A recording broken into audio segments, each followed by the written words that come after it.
Bapak Ibu, kita lanjutkan acara berikutnya, yaitu pemberian materi manasik umroh tahun 2022 Masehi dan 1444 Hijriah yang akan disampaikan oleh Bapak Ustadz Helmi Jatmika. Kepada beliau kami silakan.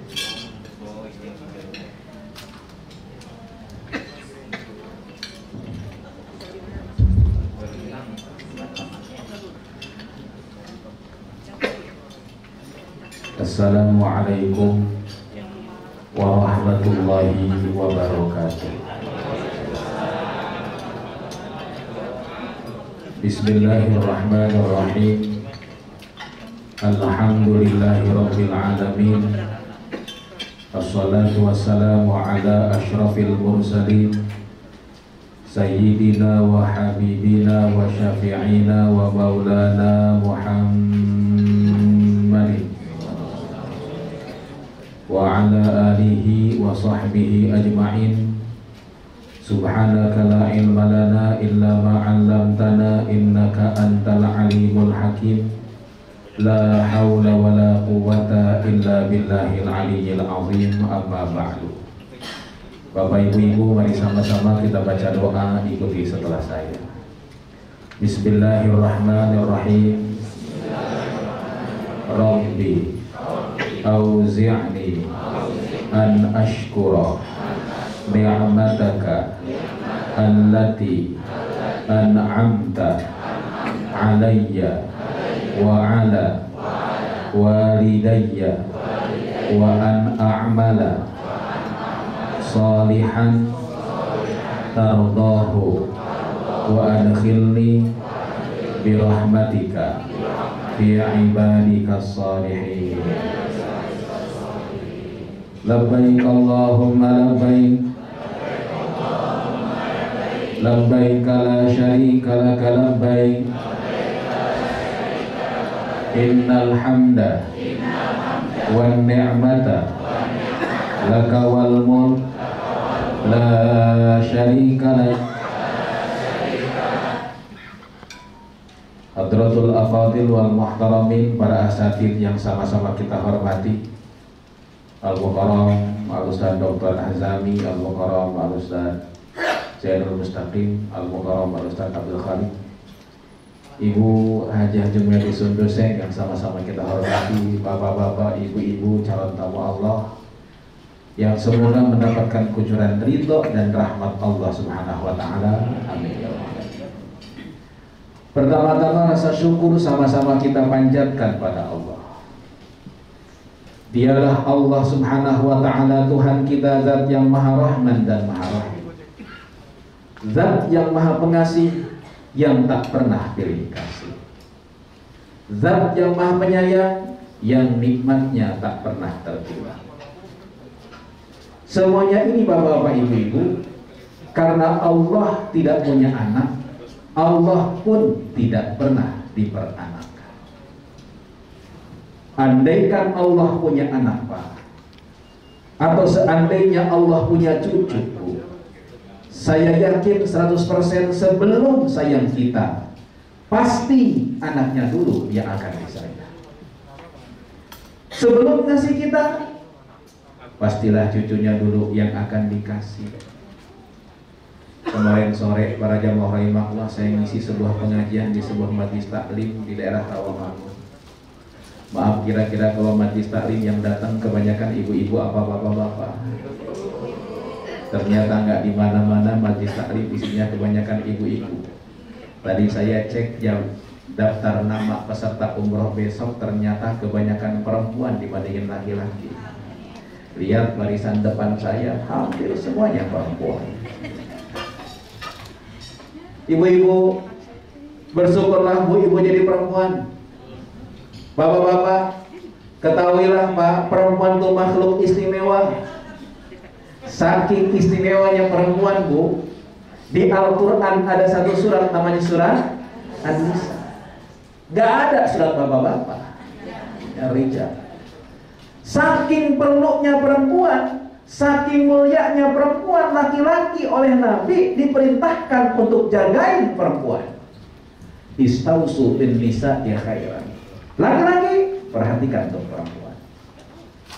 Saya bertanya-tanya dalam hati, kenapa kalau perempuan harus dijagain, harus diperhatiin. Ternyata muncul jawabannya, yang serem juga kebanyakan perempuan. Kuntilanak laki-laki perempuan, sundel bolong, suster ngesot. Yang laki-laki cuma satu Pak, Inderwalk dimulai Kaliban sekarang kolor hijau. Nah Pak Bu, beres saya ceramah kemarin di Rawamangun, ibu-ibu di Rawamangun minta saya tutup pengajian tersebut dengan baca doa. Saya baca doa. Ketika saya baca doa, suasana hening, ibu-ibu gak ada yang bicara. Bahkan saya perhatikan ternyata ibu-ibu di Rawamangun banyak yang menangis, meneteskan air mata ketika saya baca doa. Beres baca doa, ibu-ibu di Rawamangun ngambil tasnya. Itu tas dibuka, sapu tangan dikeluarkan, tisu pun diambil. Kue yang di depan dia dibungkus.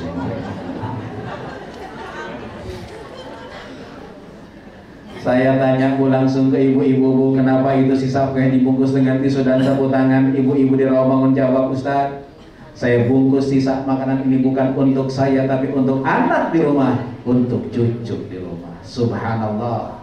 Kejadian ini memberikan pelajaran tauhid bagi saya. Andaikan Allah punya anak, maka kita yang bukan anak Tuhan tak akan pernah mendapatkan rahmat Allah. Makanya Allah firmankan, lam yalid walam yulad walam yakul lahu kufuwan ahad. Bapak ibu-ibu, salah satu rahmat yang Allah berikan pada bapak ibu-ibu, insya Allah besok kita akan tinggalkan tanah air. Kita akan datang ke kota Madinah, ziarah ke makam Nabi, dan dilanjutkan dengan insya Allah melaksanakan ibadah umrah. Berangkat umrah, berangkat ke Mekah, berangkat ke Madinah, beda dengan berangkat kemanapun juga. Beda apanya? Suasana hatinya. Saya yakin bapak ibu-ibu, bapak ibu sering keluar kota, bahkan sering keluar negeri, tapi coba rasakan suasana hati sebelum berangkat ke Mekah beda dengan akan ke Eropa. Orang berangkat ke Amerika, Bu, nggak ada yang selamatan dulu. Ada nggak ke Amerika selamatan dulu? Nggak ada. Besok mau ke Singapura, sekarang santai aja. Apalagi kalau besok mau ke Singapura, nyewarin aku lagi. Bapak ibu-ibu sering kemana-mana, tapi packing buat umroh, bongkar buka, sebulan gak beres-beres.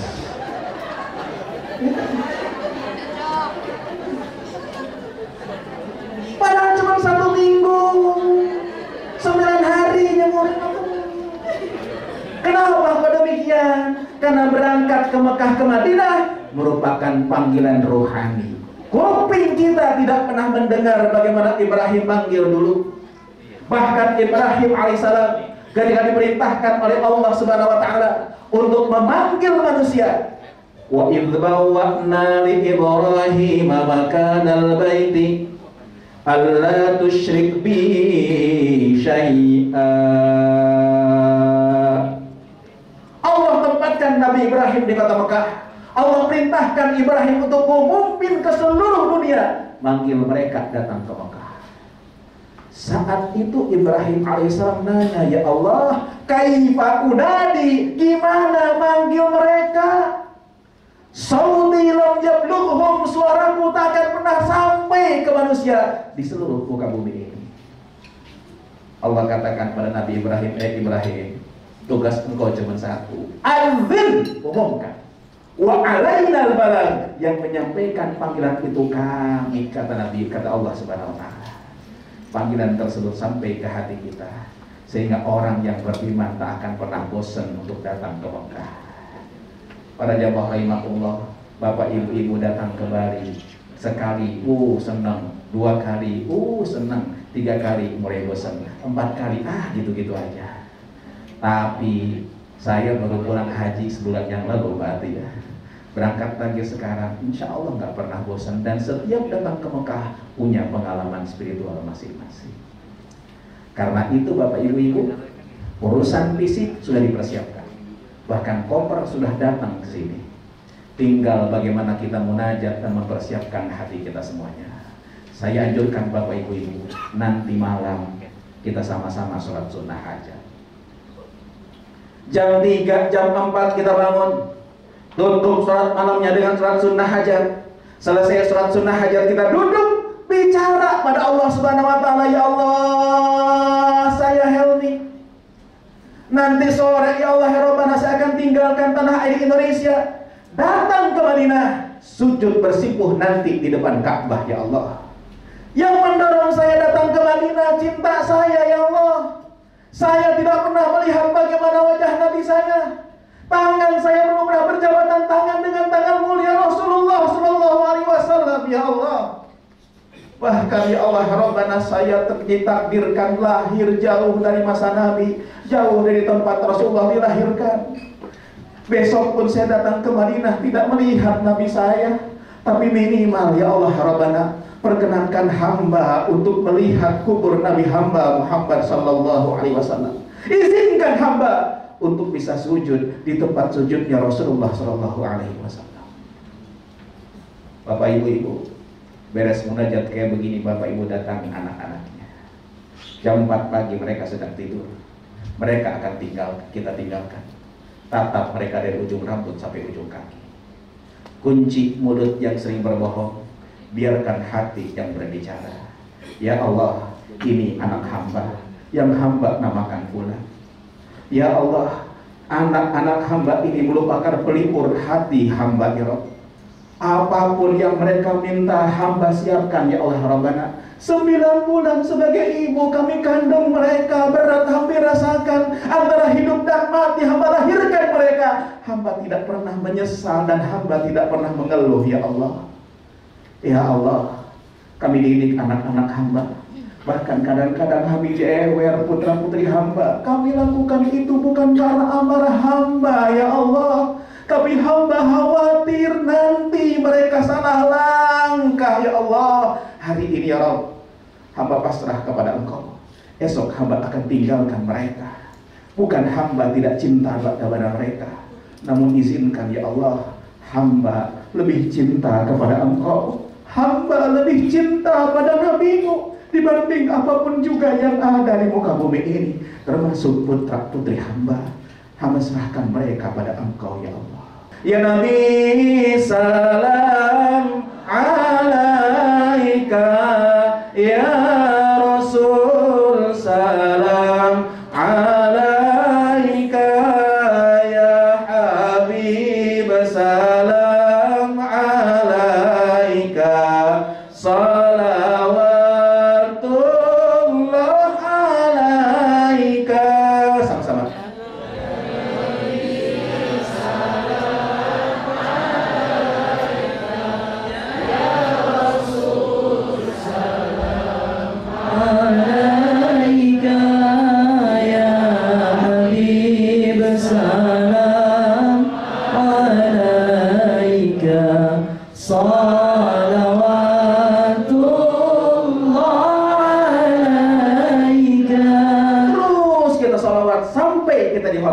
Sampai di hotel, koper besar siapkan. Insya Allah nanti porter-porter akan membawanya ke depan kamar.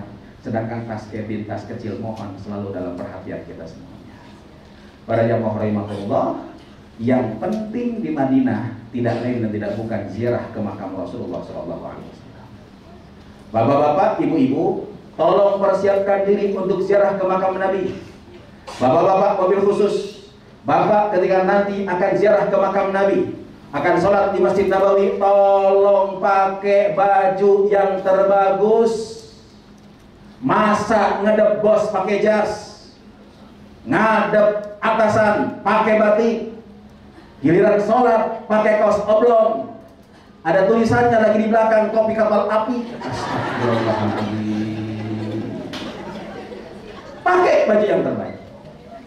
Para jamaah rahimahullah, untuk ziarah ke makam Nabi laki-laki 24 jam bisa.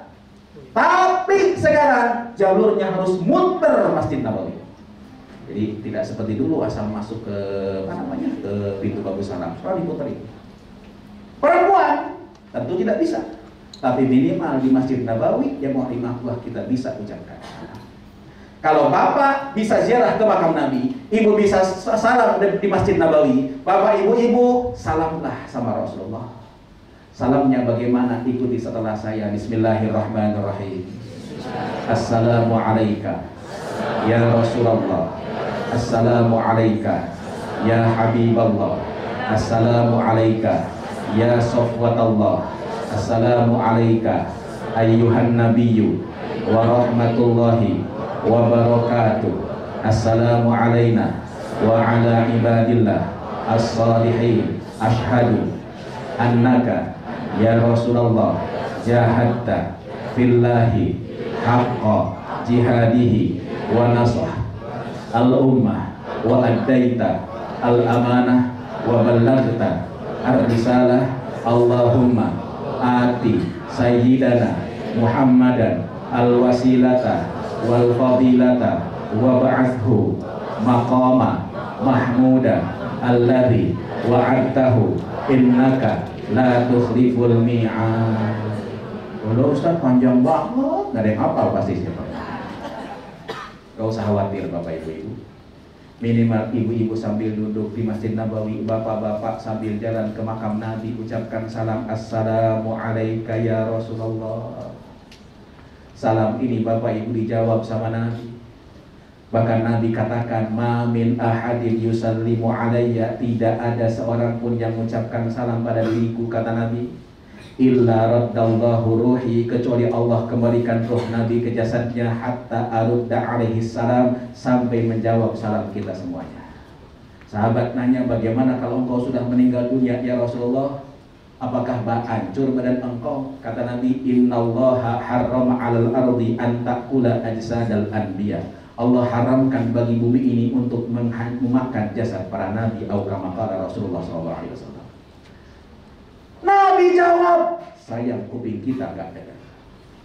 Apalagi kata Nabi, yang namanya orang mati dengan orang hidup bagaikan orang nonton TV. Orang yang di TV kita bisa dengar omongannya, kita teriak-teriak ketika nonton bola, yang di TV tidak bisa dengar. Yang mati bisa dengar, tapi kita tidak bisa dengar mereka. Makanya Nabi anjurin kalau kita lewat kuburan baca salam, assalamualaikum ya ahlul kubur. Apakah mereka bisa jawab? Bisa. Tapi kata Imam Al-Qurtubi, ijabatan la yasma'uhal hayyu, dengan jawaban yang tidak didengar oleh orang yang hidup. Kalau bisa dengar repot. Ibu-ibu nanti pulang malam lewat kuburan baca salam, assalamualaikum ya ahlul kubur, ada yang jawab waalaikumsalam. Setelah kita ucapkan assalamualaikum ya Rasulullah, Bapak Ibu bicara. Kalau boleh saya contohkan bicaranya jamaah rahimahullah depan Rasulullah sambil jalan kita ngomong, ya Rasul, saya ini umatmu, Helmi, putra dari bapak saya, ini bapak saya. Sebutkan nama bapak kita. Putra dari ibu saya, ini ibu saya. Hari ini ya Rasul, izinkan hamba banggakan ibu dan bapak saya di hadapan engkau. Ya Allah, yang mengenalkan pertama kali sosok Rasulullah adalah ibu dan bapak saya. Ya Allah, ibu saya dulu cerewet, dulu saya sholat. Bapak saya dulu galak, dulu saya ngaji. Bahkan kuping saya pernah dijewer ibu saya, pantat saya pernah dipukul bapak saya. Hari ini ya Allah, izinkan hamba banggakan mereka di hadapan engkau, wahai Rasulullah SAW. Ya Allah, andaikan ibu dan bapak saya belum sempat ziarah ke makam Nabi dan kau panggil terlebih dahulu, ternyata mereka tidak sampai kemari, bukan tidak cinta pada Rasulullah, tapi mereka berkorban demi saya, anak-anaknya. Hari ini ya Allah, perkenankan kau sampaikan salawat dan salam pada Rasulullah dari ibu dan bapak saya. Assalamu alayka ya Rasulullah an abi wa ummi. Salam kepada engkau wahai Rasul dari ibu dan bapak saya. Setelah itu kita bicara, ya Allah, hidup saya akan datang, bisa jadi tak akan pernah lebih lama dibandingkan hidup yang telah saya lampaui. Hari ini depan makam Nabi, hamba mohon padamu, bimbing hidup saya agar saya bisa bermanfaat dan istiqomah di jalannya Rasulullah. Keberadaan saya di muka bumi yang mungkin tidak akan lama ini ya Rabb, bisa membawa kemaslahatan untuk umat Nabi-Mu, sehingga ketika saya wafat saya bisa berjumpa dengan Rasulullah SAW. Lalu bapak-bapak, langkah selangkah ada makam Abu Bakar. Langkah selangkah ada makam Umar. Itulah hebatnya Nabi. Di samping makam Nabi bukan makam anak istrinya. Padahal Fatimah meninggal dunia cuma 6 bulan setelah Rasulullah meninggal dunia. Tapi Fatimah tidak dimakamkan di samping makam Nabi. Aisyah, Rasulullah wafat di pangkuan Aisyah. Aisyah meninggal tidak dimakamkan di samping makam Nabi. Dimakamkan di samping makam Nabi 2 orang sahabat. Abu Bakar dimakamkan di pundak Nabi, dan Umar dimakamkan di kaki Rasulullah SAW dengan posisi makam seperti ini. Jari tengah makam Rasulullah, jari manis makam Abu Bakar, jari cingir itu apa sih? Kelingking makam Umar ibn Khattab radhiyallahu anhu. Bapak Ibu, sebuah pertanyaan besar. Kenapa di samping makam Nabi bukan anak istrinya? Kenapa di samping makam Nabi hanya 2 orang sahabat yang dimakamkan di situ? Bukankah sahabat banyak? Tapi kenapa di samping makam Nabi hanya 2 orang sahabat saja dikuburkan di situ? Ini jawabannya panjang. Kapan-kapan kita bahas ya. Kalau sekali bahas, waduh, habis waktunya. Kalau mau tahu jawabannya, undang saya ceramah di Mari Papua kita. Nah, para jemaah rahimahullah, Bapak Ibu-ibu, di depan makam Abu Bakar dan Umar ini kita ngomong, ya Allah, Abu Bakar dan Umar begitu mulia dimakamkan di samping makam Rasulullah. Ya Allah, saya si Helmi nanti kalau mati tidak mungkin dimakamkan di samping makam Rasulullah. Ya Allah, kalau kau bimbing Abu Bakar istiqomah di jalannya Rasulullah, kau bimbing Umar ibn Khattab menjadi pendamping Rasulullah, tolong bimbing saya, karena saya tidak melihat Nabi, mereka melihat Nabi. Mereka berjumpa Rasulullah, kami tidak pernah berjumpa Rasulullah. Kami lebih harus dibimbing oleh Engkau, ya Allah ya Rabbana. Izinkan meneruskan perjuangan mereka. Bapak Ibu, setelah ikrar seperti ini, silahkan berbanyak ibadah di Masjid Nabawi. Salat di Masjid Nabawi 1 rakaat, pahalanya lebih afdal 1000 rakaat dimanapun juga, kecuali di Masjidil Haram. Fa innahu bi mi'ati alfi rakaatin, di Masjidil Haram 100.000 kali. Tapi tolong, salat di Masjidil Haram, di Masjid Nabawi, tolong jangan bawa-bawa kalkulator.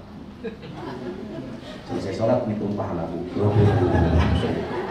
Waduh, 100.000. Gara-gara ngitung pahala, ada jamaah pulang haji nggak mau sholat lagi. Itu ditanya Pak Haji, kenapa nggak pernah kelihatan lagi? Tenang Pak Ustaz, saya masih punya deposito. Urusan pahala kita kembalikan pada Allah Subhanahu wa Ta'ala. Ibu-ibu, bapak-bapak, Raudhah sekarang pengaturannya rapi, dan setiap jamaah hanya diperbolehkan 1 kali masuk Raudhah pada kunjungan ke Mekah ke Madinah. Kalau dulu kan zuhur ke Raudhah, asar ke Raudhah, kayaknya punya dia Raudhah. Sekarang enggak. Makanya ada tasrih. Bapak Ibu, biasanya perempuan subuh, laki-laki asar berjamaah, habis asar berjamaah ditentuin nanti tempatnya, baru kita ngantri. Insya Allah lebih luang dan lebih kebagian semuanya. Apa yang dilakukan di Raudhah? Sholat sunnah. Sholat sunnah apa? Sholat sunnah mutlak. Berapa rakaat? Cukup 2 rakaat. Kalau ada kesempatan, sholat sunnah lagi. Lalu tempat itulah tempat mustajab, silahkan munajat pada Allah Subhanahu wa Ta'ala. Bapak Ibu, insya Allah di Madinah pun juga akan diatur ziarah ke tempat yang sering didatangi Nabi, ke Quba, ke Masjid Qiblatain dan yang lainnya. Dan insya Allah hari terakhir Bapak Ibu hari Rabu yang mati. Hari di Madinah Rabu kan? Selasa. Hari Selasa, Bapak Ibu, Bapak akan tinggalkan kota Madinah Al-Munawwarah. Bapak Ibu, perhatikan, sebelum meninggalkan kota Madinah, saya anjurkan Bapak Ibu untuk pamitan sama Rasulullah.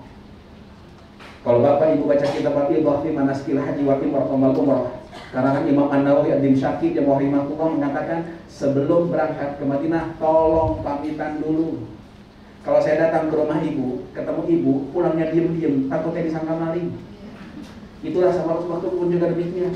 Gimana cara pamitannya? Bapak Ibu pagi-pagi habis sarapan masuk Masjid Nabawi, sholat sunnah duha, tutup sholat sunnah duhanya dengan sholat sunnah mutlak. Usolli sunnatan rok'ataini lillahi ta'ala. Setelah itu Bapak Ibu duduk, ucapkan salam, assalamualaikum ya Rasulullah. Setelah itu ngomong, ya Rasul, saya Helmi, hari ini saya akan tinggalkan kota Madinah, pamit ya Rasul. Izinkan ya Rasul, saya bawa ajaran Engkau untuk hamba sampaikan di tanah air Indonesia. Ya Allah, bimbing saya agar tahun-tahun yang akan datang saya bisa kembali lagi ke tempat ini, ziarah ke makam Nabi.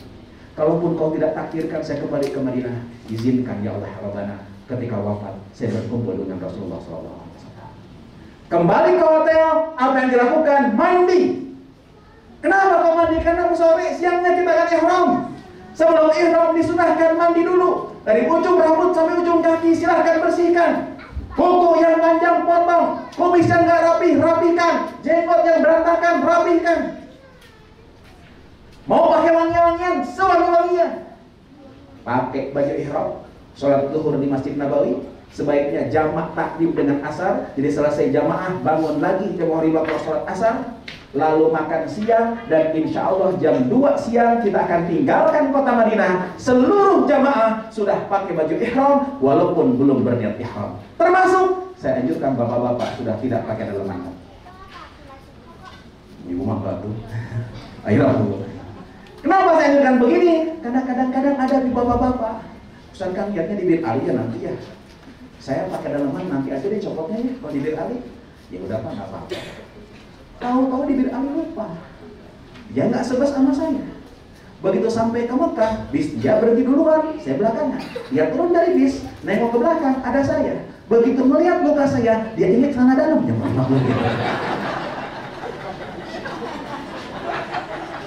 Dia datang ke saya, Ustaz, saya masih pakai daleman. Saya bilang, copot dalemannya, bayar dam. Makanya daripada kejadian begini, bapak-bapak awas besok. Ketika kita akan berangkat ke Madinah, masuk bis, Ustadz Azami akan berdiri di pintu bis, ngerazia bapak-bapak. Insya Allah jam 2 siang kita akan berangkat. 6 km dari hotel, bapak ibu akan berhenti di satu masjid. Turun di masjid tersebut. Nama masjidnya Bir Ali. Wilayahnya namanya Dzulhulaifah, inilah tempat miqat, tempat niatnya Rasulullah. Dulu ketika Rasulullah sampai di sini, Rasulullah nginap, malam-malam datang malaikat Jibril. Ata atin min Rabbi, kata Rasulullah, malam-malam datang kepada aku seseorang dari Allah, malaikat Jibril. Lalu katakan, salli di hadzal wadil mubarak, salat di tempat yang berkah ini. Maka Rasulullah salat di tempat itu. Karena itu kita ngambil sunnahnya sholat di tempat ini. Sholat apa Pak Ustadz? Bukankah kita udah sholat asar? Sholatnya cukup tahiyatul masjid. Insya Allah walaupun niatnya tahiyatul masjid sudah mengcover kesunahan sholat sebelum ihram. Baru di bis insya Allah kita akan niat ihram. Niatnya bagaimana? Bismillahirrahmanirrahim sama-sama. Labbaik Allahumma umratan. Labbaik Allahumma umratan. Kalau yang mau panjang, nawaitu al-umrata wa ahramtu biha lillahi ta'ala. Mulut berkata labbaik Allahumma umratan, yang penting hati ikrar, saya niat umrah karena Allah Subhanahu wa taala. Bapak Ibu, kalau sudah niat ihram, mulut berkata labbaik Allahumma umratan, hati ikrar saya umrah karena Allah, berarti bapak-bapak, ibu-ibu sudah tanda tangan kontrak dengan Allah Subhanahu wa taala. Maaf, kontrak yang sudah ditandatangan ini tidak boleh dibatalkan apapun yang terjadi. Nggak bisa tuh begitu sampai ke Mekah jadi umrohnya capek, nggak bisa. Apapun yang terjadi harus dilaksanakan. Bahkan dulu zaman Nabi ada orang yang naik onta, pas naik onta dia niat labbaik Allahumma hajjan, saya niat haji, berarti dia berihram. Tiba-tiba ontanya ngamuk. Ngamuk itu apa sih? Bahasa ngamuk kan itu? Ngamuk, dia jatuh, pas jatuh dadanya keinjek sama kaki onta, meninggal seketika. Apa kata Nabi? La tukhammiruhu. Sholat nih, mandikan, kafani, la tukhammiruhu, tapi kepalanya jangan ditutup. Biasakan yang namanya kita kalau ngapain mayat kan ada pocongnya kan. La tukhammiruhu, jangan dipocongin, jangan ditutup kepalanya. Fa innahu yub'atsu mulabbiyan, karena nanti kalau dia nanti di hari kiamat dia bangkitkan dalam keadaan bertalbiyah labbaik Allahumma labbaik. Ada yang mau daftar Bu besok? Enak kan jemaah rahimakumullah. Para jemaah rahimakumullah, apapun yang terjadi harus diselesaikan. Bahkan kalau wafat, baju ihram inilah yang mendampingi orang itu sampai ke liang lahat. Itulah hikmahnya kalau melangkah untuk Allah. Tidak ada kata mundur. Pilihannya cuma dua. Ish kariman atau syahidan. Hidup mulia atau mati syahid sekalian. Insya Allah 400 km lebih kita akan ke Mekah. 4-5-6 jam kita akan berangkat jemaah rahimakumullah. Ingat, begitu kontrak ditandatangani, larangan ihram berlaku. Laki-laki sudah tidak boleh lagi pakai tutup kepala, pecinya lepas. Laki-laki tidak menggunakan sendal yang nutup tumit. Besok ketika ke Mekah, bapak-bapak jangan pakai sepatu, pakai sendal semuanya. Laki-laki pakaiannya cuma 2 helai. Bawahnya izar dikainkan, atasnya rida diselendangkan, tidak berjahit. Yang dimaksudkan berjahit itu yang nyambung seperti kain saya ini kan nyambung, ada jahitan. Ustaz, gimana kalau saya kemarin ke Tamcid, katanya ada celana dalam untuk ihram. Bapak-bapak, ibu-ibu, baju ihram itu 2 helai. Kalau pakai itu berapa helai? 3 helai. Boleh dipakai? Boleh, tapi bayar dong. Jadi mendingan tidak dipakai. Para jemaah rahimakumullah, perempuan dan laki-laki dilarang menggunakan wangi-wangian, termasuk wangi-wangian sabun, sampo, tisu basah, lip gloss. Apa yang blok-blok, bukan blok, apa namanya? Mananya Bu? Sunblock. Ustaz, bagaimana kalau minyak angin, minyak kampak, minyak kayu putih? Itu mah bukan wangi, tapi bau. Karena itu boleh dipakai. Perempuan dilarang menggunakan tutup muka, termasuk tutup muka, cadar dan masker. Masalahnya sekarang pandemi bagaimana? Ini termasuk kondisi darurat, nggak masalah. Pakai masker tapi tidak bayarkan juga. Laki-laki dan perempuan dilarang motong-motong tanaman. Laki-laki dan perempuan dilarang untuk cabut rambut atau bulu-bulu yang lainnya, gunting rambut atau bulu-bulu yang lainnya. Garuk-garuk kepala, kecabut rambutnya, kena dam. Tapi kalau seandainya rambut rontok sendiri, tidak kena dam. Nyisir rambutnya, kecabut apa? Rontok apa sendiri apa kena sisirannya? Kena sisirannya, kena dam. Damnya bagaimana? Min siyamin au sadaqatin au nusuk. 1 puasa 3 hari. Kalau enggak sedekah, sedekahnya 1 ataupun 6 orang. Au nusuk ataupun potong kambing. Bapak ibu-ibu masuk ke kamar mandi, cuci tangan, ada sabun pakai, kena dam. Damnya apa?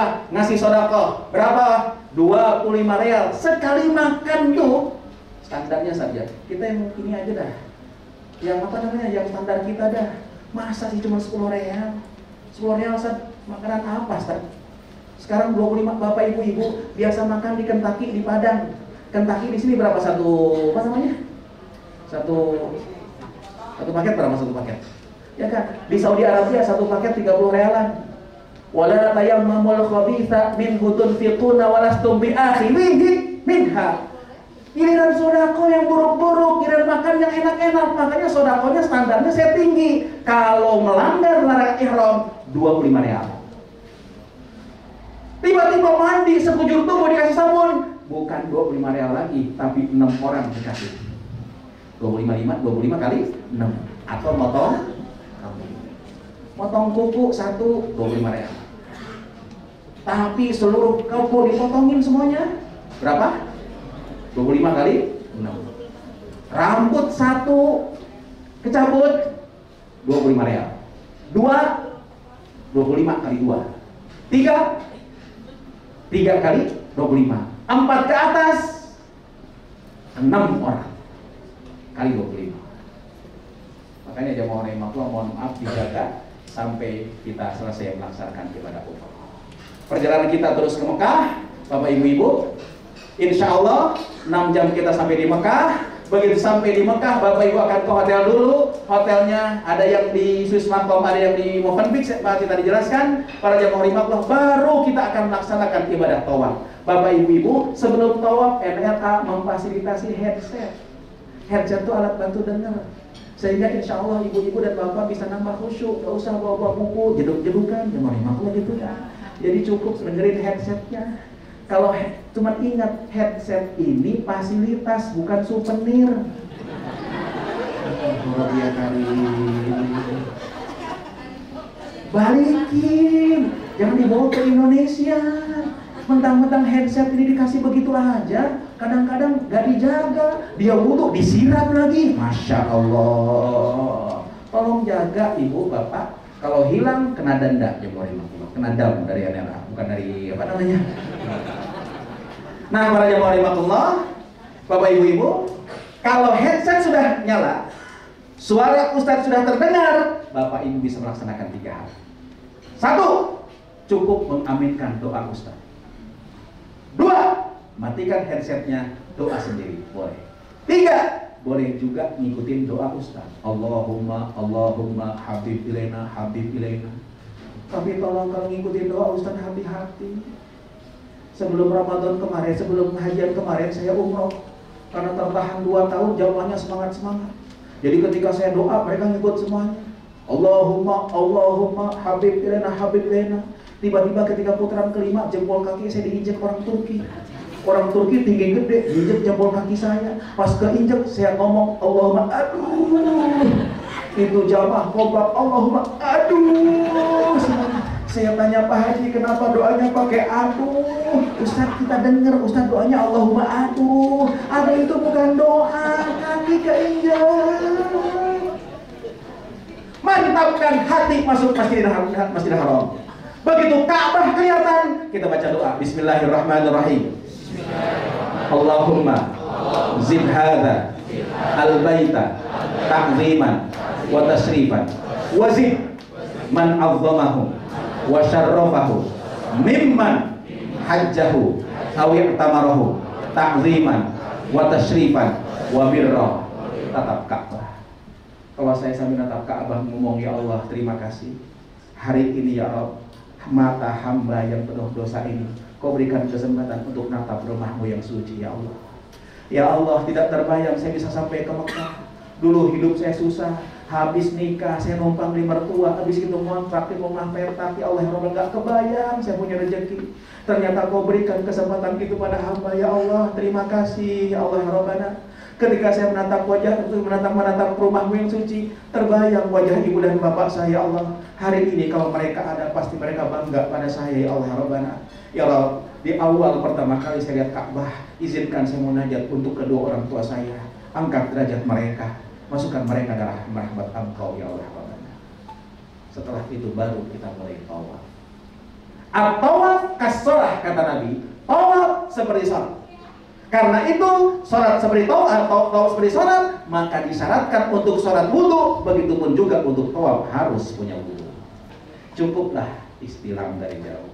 Jadi begitu kita sampai di Hajar Aswad, kita istilah Bismillahirrahmanirrahim sama-sama. Bismillahirrahmanirrahim.